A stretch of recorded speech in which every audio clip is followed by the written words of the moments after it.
I'm a Republican that never voted for President Trump. The SAVE Act is being pushed hard everywhere. Personally, I don't really have a problem with voter ID as long as we help people get it who need help with getting all the documentation. But there's a hidden part of the SAVE Act that not very many people are talking about. The latest version includes a requirement that all states submit their full voter rolls to the federal government, run that info through the federal SAVE verification tool, and that states would have to purge whatever voters the federal government says to purge. That is not constitutional. The Constitution gives the power to run elections to the states, and that is for a reason. The framers did not want the federal government to have undue influence over elections. There's other problems with the federal SAVE verification tool. A couple of states have already run their voter rolls through the federal tool and found that the SAVE tool currently has a 14% error rate. That's a lot of people that might get mistakenly purged from the rolls, especially if the federal government requires the states to purge them quickly, and right before this year's midterm elections, too. Even if those purged voters get reinstated, what are the chances they'll get put back on the voter rolls in time to vote this November? The SAVE verification tool also uses data from the Social Security database. Unfortunately, the security of our Social Security database has been compromised by DOGE operatives. We found out in February that DOGE created a copy of the entire country's Social Security information that no one has any oversight over. Not only did they upload our Social Security information to a cloud server that might not be secure, a DOGE employee at the Social Security Agency signed an agreement to share our Social Security data with an election denier group. It has also just come out that a previous DOGE employee took a copy of our Social Security data with him when he left and was trying to upload it, anonymize it, and use it at his new job. Who else has our Social Security information? What has been done to it? Is the SAVE system using a copy of this Social Security data that no one has oversight over to verify its validity? No one knows. Could this compromised Social Security data lead to more faulty voter purges? Absolutely. Here's another point. Did you know that the DOJ is currently suing 30 states to get their complete voter roll data? That has never happened before.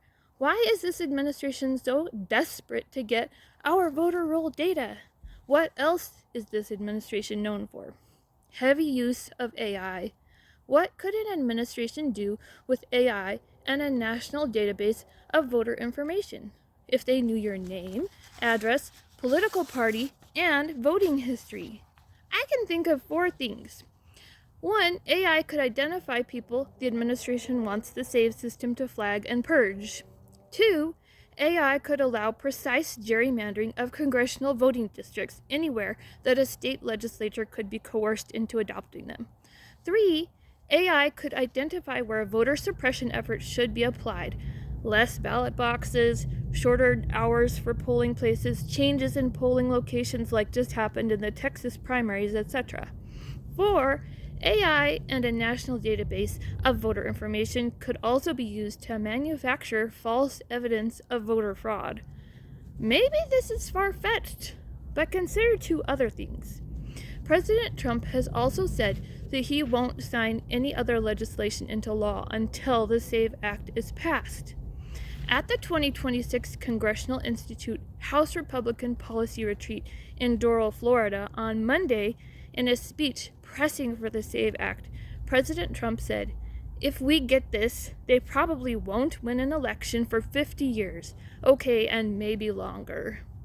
I don't think the SAVE Act is about voter ID at all. Now, personally, I think that we should identify for sure that people who are voting are citizens. I think that's fine. It's already illegal to vote if you're not a citizen. But when you look at all the studies and all of the reviews of voting, many states have done, many different studies have been done, they all show that there's very, very, very little voter fraud and almost nobody registered or voting who's not a citizen. This has been pushed really hard for a long time that there is high levels of fraud. But when you look at the data, there just isn't. Now, I am a political neophyte. I didn't used to pay attention to any of this. I'm a Republican. But I had to start asking questions about some of what I started seeing. And so I decided I needed to find out for myself. So I started looking. I started looking at it for myself, and I found out voter fraud levels are low. Now, if we still want to have increased verification that everyone's a citizen, fine with me.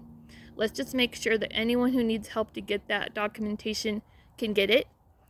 But let's not pass this SAVE Act that has all this stuff in there about states having to submit their voter information to the federal government and purge whoever the federal government says to purge. I do not want a national voter database that the federal government has control over.